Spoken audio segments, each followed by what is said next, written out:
शिवाय।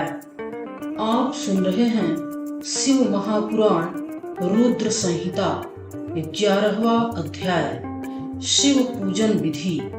शौनकादि ऋषि बोले, हे सूत जी, अब आप ब्रह्मा जी और नारद जी के संवाद का अनुसरण करके शिव की पूजा विधि का वर्णन कीजिए, जिससे शिव जी प्रसन्न होंगे।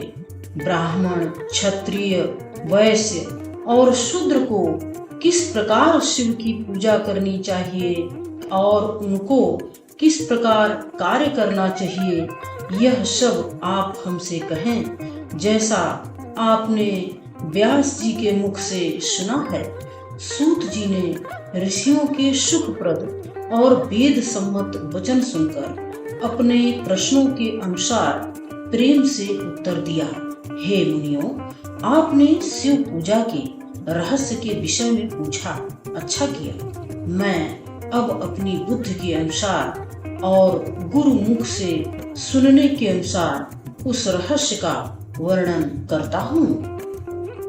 देखो, आपने जिस प्रकार पूछा है उसी प्रकार पहले व्यास जी ने सनत कुमार से पूछा था, और जिसे उपमन्यु ने सुना था, तब व्यास जी ने शिव पूजा विधि सुनकर मुझे संसार के कल्याण के लिए पढ़ाया, और श्री कृष्ण ने महात्मा उपमन्यु से सुना था। पहले ब्रह्मा जी को बता चुके थे, वही संवाद मैं आपसे कहूँगा। ब्रह्मा जी ने नारद से कहा, हे नारद, मैं संक्षेप में लिंग पूजन वर्णन करता हूँ। यदि विस्तार से कहूँ तो सैकड़ों वर्षों में भी पूरा नहीं हो सकेगा। इसलिए समस्त इच्छाओं के फल पाने के लिए मनुष्य को परम श्रद्धा से शंकर जी के स्वच्छ रूप का पूजन करना चाहिए। शिव के पूजन से केवल सुख ही नहीं मिलता, अपितु मोक्ष भी मिलता है। किस प्रकार भक्त अर्चना का प्रारंभ करे, सुनो। भक्त प्रातः काल ब्रह्म मुहूर्त में उठे, गुरुदेव और शंकर जी का स्मरण करे, तीर्थों का, विष्णु का, ब्रह्मा का और ऋषियों का स्मरण और ध्यान करे। इसके पश्चात शिव स्तोत्र का पाठ और शंकर जी के नामों का उच्चारण करे। फिर सैया से उठकर मलोत्सर्ग के लिए दक्षिण दिशा की ओर गमन करे और एकांत में मलोत्सर्ग करे। इसकी विधि जैसी सुनी है उसी के अनुसार मैं कहता हूँ, आप मन से सुनो। ब्राह्मण अपनी शुद्धि के लिए शुद्ध मिट्टी से अपने हाथ 5 बार धोए, क्षत्रिय 4 बार, वैश्य 3 बार और शूद्र 2 बार मिट्टी से हाथ धोए। गुदा और लिंग को 1 बार मिट्टी से धोए, वाम हस्त को 10 बार मिट्टी से धोए, फिर दोनों हाथों को 7 बार धोए। इसके बाद स्नान आदि से निवृत्त होकर स्वच्छ वातावरण में संध्या करें। प्रत्येक कार्य एवं कार्यगत गतिविधि में भगवान शंकर का स्मरण करता रहे। अपने साथ पूजा की सामग्री लेकर वहां अपने आसन पर बैठ जावे।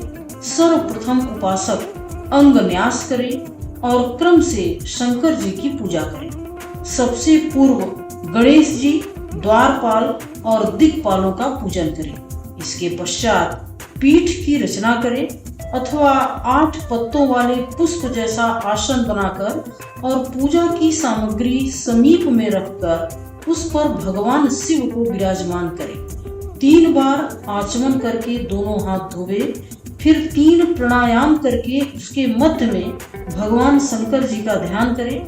भक्त शंकर जी का इस प्रकार ध्यान करे कि उनके 3 नेत्र, 5 मुख और 10 भुजाएं हैं। उनका वर्ण निर्मल स्फटिक मणि के समान स्वच्छ है।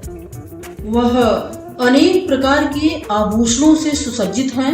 उनके देह के ऊपर सिंह सुशोभित हैं। इस प्रकार के स्वरूपों का स्मरण करने से भक्त के सब पाप भस्मसात हो जाते हैं। फिर परमेश्वर शिव को वहां से अन्य आसन पर बिठाकर पूजन का आरंभ करें। देह को शुद्ध करके क्रम से मूल मंत्र का न्यास करें और सर्वत्र प्रणव मंत्र से 6 अंगन्यास करें अथवा हृदय में ही उनका प्रयोग करें। पूजा के आरंभ के समय पाद्य, अर्घ्य और आचमन के लिए पात्रों की स्थापना करें। इसके अलावा भिन्न भिन्न 9 कलशों की स्थापना करें। उनमें कुसा नीचे रखे, उन्हें शीतल जल से भर दे। प्रणव मंत्र के द्वारा घड़ों में चंदन, पुष्प आदि वस्तुएं डालें। पाद्य, अर्घ्य और आचमनीय विधि के पूर्ण होने पर कलशों के जल से स्नान करावे। फिर चंदन, पुष्प आदि वस्तुएं शंकर जी पर चढ़ावे। नमस्कार स्तोत्र और निरांजना आरती द्वारा शिव जी का पूजन करें। अंत में भक्त खड़े होकर पुष्पांजलि अर्पण करें, प्रार्थना करें। यदि अज्ञानवश और ज्ञानवश जो जप पूजन आदि किए हैं, हे शंकर जी, आप अपनी कृपा से उन्हें सफल करें। मेरी भक्ति शिव में दृढ़ रहे। फिर अघोर मंत्र से शिव जी की प्रार्थना करें और गले से उच्च स्वर में शब्द निकालकर उनकी पूजा करें। ऐसा करने वाला सर्व सुख भोगता है। 12वां अध्याय देवताओं को उपदेश। नारद जी ब्रह्मा जी से बोले, हे पूज्य पिताजी, आपकी बुद्धि शिव भक्ति में संलग्न है, अतः आप धन्य हैं। आप मुझे इस कथा को फिर विस्तार से कहकर सुनाइए। ब्रह्मा जी ने कहा, हे पुत्र, एक समय मैंने समस्त मुनियों और देवों को बुलाकर मधुर प्रिय शब्दों में कहा, हे देवों और ऋषियों, यदि आप नित्य सुख में श्रद्धा रखते हैं और सिद्धि चाहते हैं, तो आप सब मेरे साथ क्षीर सागर पर चलिए। यह सुनकर वे सब मेरे साथ साथ उस स्थान पर पहुंचे जहां पर सर्वहितैषी भगवान विष्णु निवास करते हैं। वे सब हाथ जोड़े हुए विष्णु जी की सेवा में उपस्थित हुए। विष्णु जी ने ब्रह्मा से आज्ञा लेकर समस्त मुनियों और देवों को देखकर मन से शिव जी के चरण कमलों का ध्यान करके उन सब से पूछा, आप सब किस लिए आए हैं? आप सबका कार्य क्या है? आप सब बातें प्रेम से कहें। उनके पूछने पर देवों ने विष्णु जी को प्रणाम करके अपना कार्य निवेदन किया।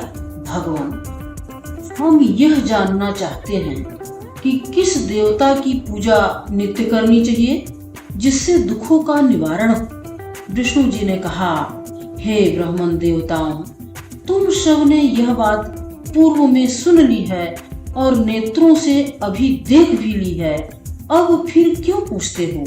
तब भी आपका विशेष प्रेम देखकर कहता हूँ, ब्राह्मण, कार्य में संलग्न समस्त देवों को और ऋषियों को भगवान शिव की पूजा करनी चाहिए।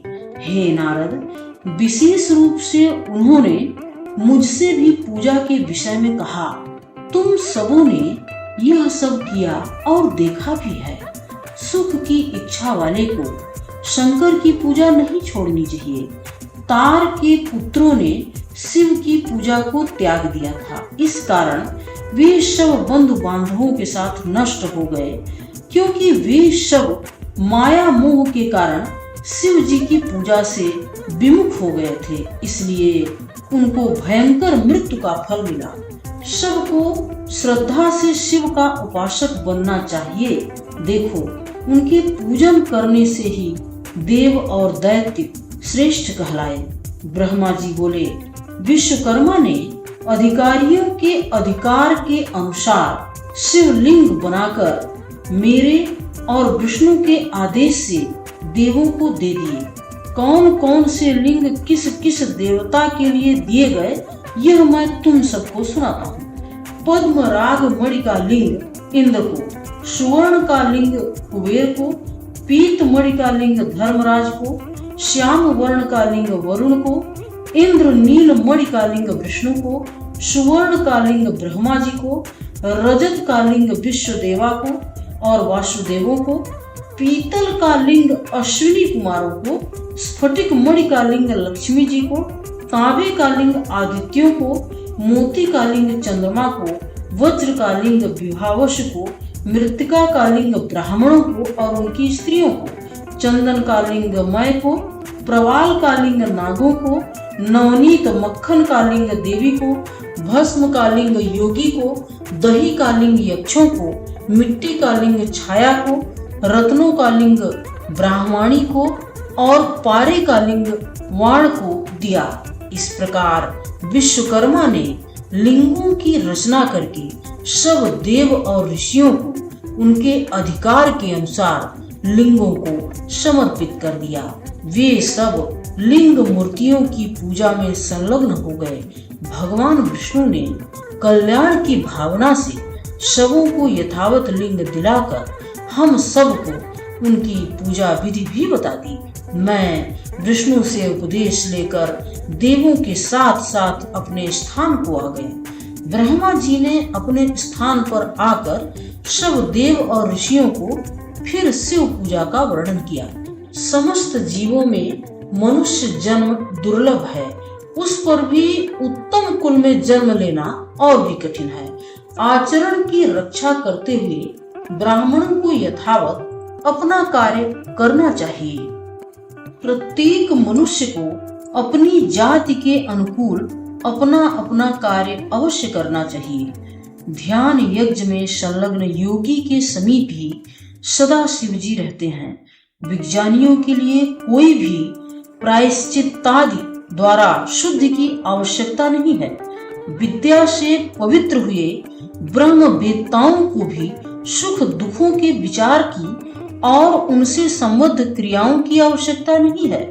उस विद्या के कारण धर्माधर्म, जप, होम और ध्यान सर्वदा दोष रहित हो जाते हैं। पुनः वर्णन पिष्ट पेषण के समान व्यर्थ है।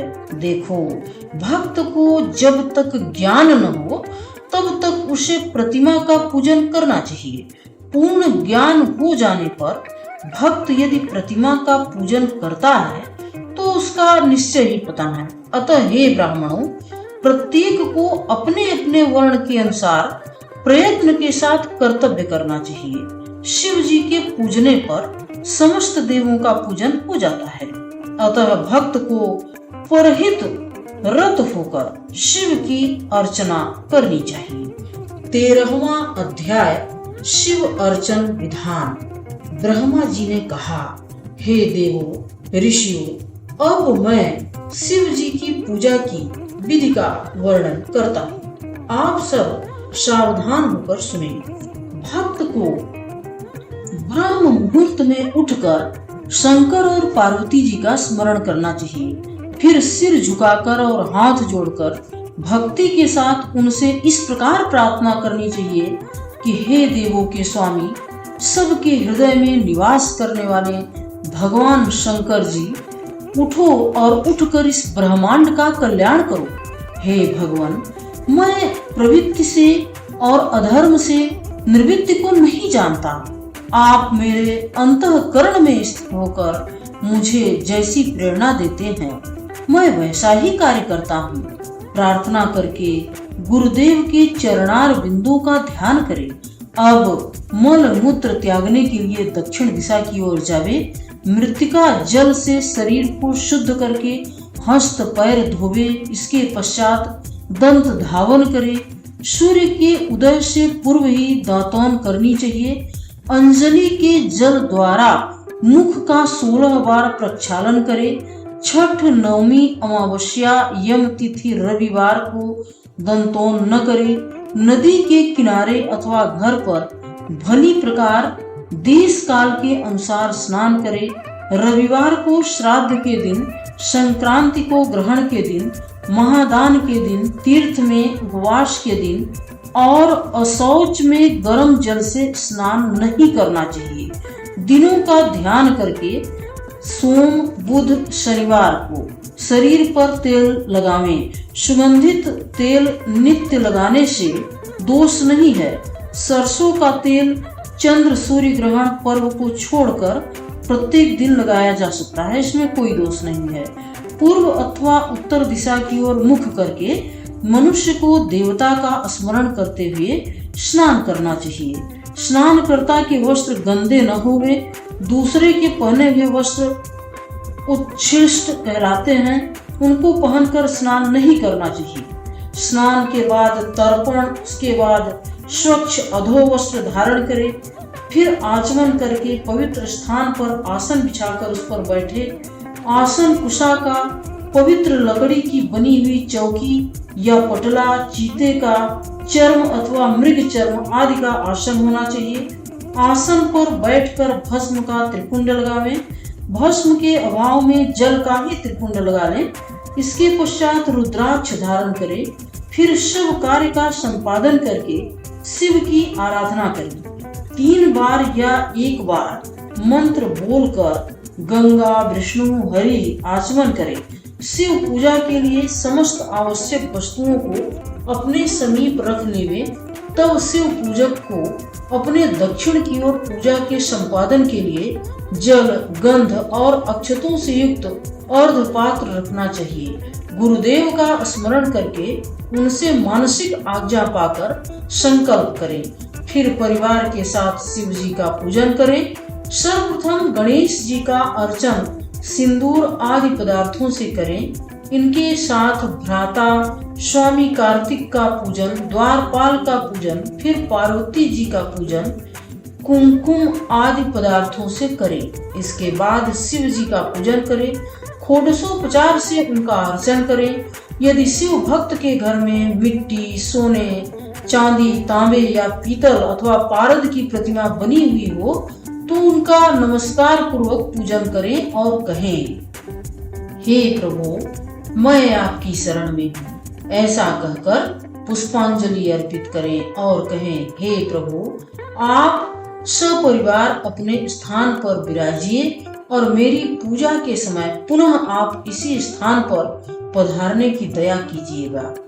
हे मुनियों, इस प्रकार शिव जी की पूजा की एक और विधि मैंने तुमसे कही। अब आगे और क्या सुनना चाहते हो सो वह भी स्पष्ट कीजिए। 14 अध्याय पुष्पों से शिवार्चन फल। ऋषि बोले, हे सूत जी, अब आप कृपा करके यह बताइए कि किन किन पुष्पों से पूजित शंकर जी क्या क्या फल देते हैं। सूत जी बोले, हे शौनकादि ऋषियों, मैं पुष्पार्पण का निर्णय प्रेम से कहता हूँ। आप आदर के साथ सुनिए। देखो, महर्षि नारद जी ने भी अपने पिता ब्रह्मा जी से यही बात पूछी थी। उन्होंने बड़े प्रेम के साथ शंकर जी पर पुष्पों के चढ़ाने की विधि का वर्णन किया। वही संवाद मैं आपको सुना रहा। ब्रह्मा जी बोले, हे नारद, लक्ष्मी चाहने वाले को कोमल पुष्पों से, बेलपत्र से, शतपत्र से और शंख पुष्पों से शिव जी का पूजन करना चाहिए। यदि 1 लाख पुष्प से शंकर जी का अर्चन हो तो निसंदेह लक्ष्मी की प्राप्ति और पापों का निवारण होता है। किंतु 20 कमलों की संख्या को प्रस्थ कहते हैं। 1000 पत्तों वाले बेलपत्र को अर्धप्रस्थ कहते हैं और 1000 सतपत्र को भी अर्धप्रस्थ कहते हैं। 16 पलों का प्रस्थ और 10 टंकों का पल कहलाता है।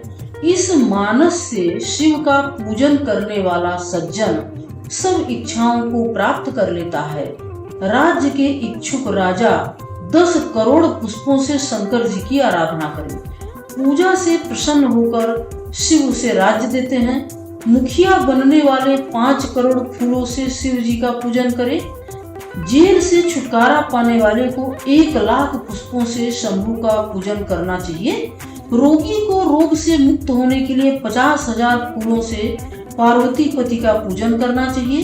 कन्या के जन्म का इच्छुक 25,000 फूलों से, विद्या का इच्छुक 12,000 फूलों से शिव की अर्चना करें। सरस्वती कविता के इच्छुक केवल घृत से उमानाथ का अभिषेक करें। शत्रुओं के मारण और उच्चाटन के अभिलाषी सज्जन 1 लाख फूलों से और शत्रुओं के मोहन के लिए 50,000 फूलों से पूजन करें। सामंतों के विजय के लिए करोड़ फूलों से पूजन का विधान है।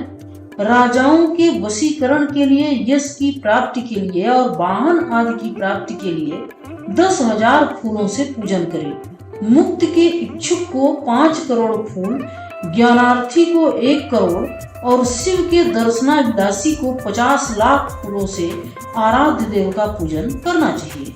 5 लाख फूलों से और 5 लाख मंत्र मृत्युंजय मंत्र के जपने से शिव का प्रत्यक्ष दर्शन हो जाता है।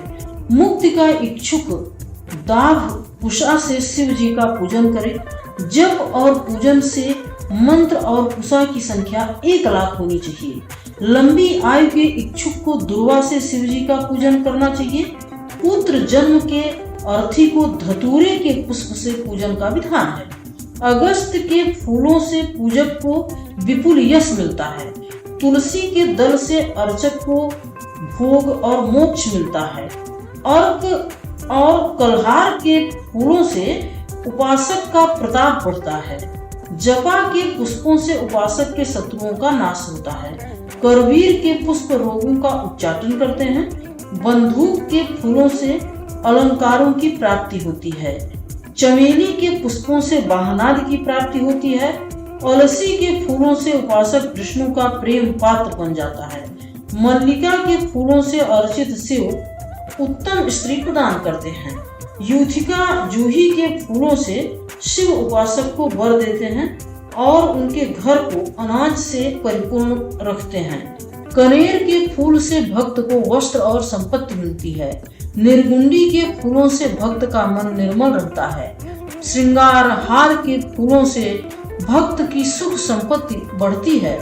प्रत्येक ऋतु के उत्पन्न पुष्प निसंदेह मुक्ति और भुक्ति के दाता हैं। राई के फूलों से शत्रु का नाश होता है।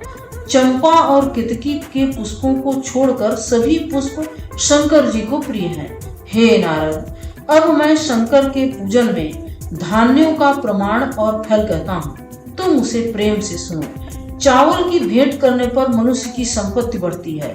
चावल 6 प्रस्थ या 3 प्रस्थ या 2 पल शिव जी को अर्पण करें। फिर नारियल को चावल के ऊपर रखकर गंध, पुष्प, धूप आदि वस्तुओं से पूजन करें। इसके पश्चात दक्षिणा दे और उपदेशक को भी यथाशक्ति दक्षिणा दे। 12 ब्राह्मणों को भोजन करावे। 2 पल या 11 पल तिल भेंट में देवे। अन्य पूजा विधि पूर्ववत है। गोधूम गेहूं से शिव जी की पूजा अति उत्तम है। 1 लाख की अवधि तक पूजन करने से उपासक के यहाँ पुत्र पौत्र की वृद्धि होती है। 7 प्रस्थ मूंगों के पूजन से शिव भक्त को सुख देते हैं। इस पूजन के बाद 11 ब्राह्मणों को भोजन कराए। त्रिपंग के पूजन से भक्त के अंदर धर्म, अर्थ और इच्छाएं बढ़ती हैं। राई, सरसों और अरहर की दाल के अर्पण से शत्रुओं का नाश होता है। हे नारद जी, शिव जी पर तेल की, जल की, ईख के रस की तथा गंगा जल की धारा चढ़ाने से क्रमशः शत्रु विनाश, दारिद्र विनाश तथा मुक्ति की प्राप्ति होती है। जो स्कंद और उमा सहित शिव जी की पूजा करता है वह पुत्र पौत्रादिकों के साथ संपूर्ण सुखों को भोग कर अंत में शिव लोक का भागी होता है।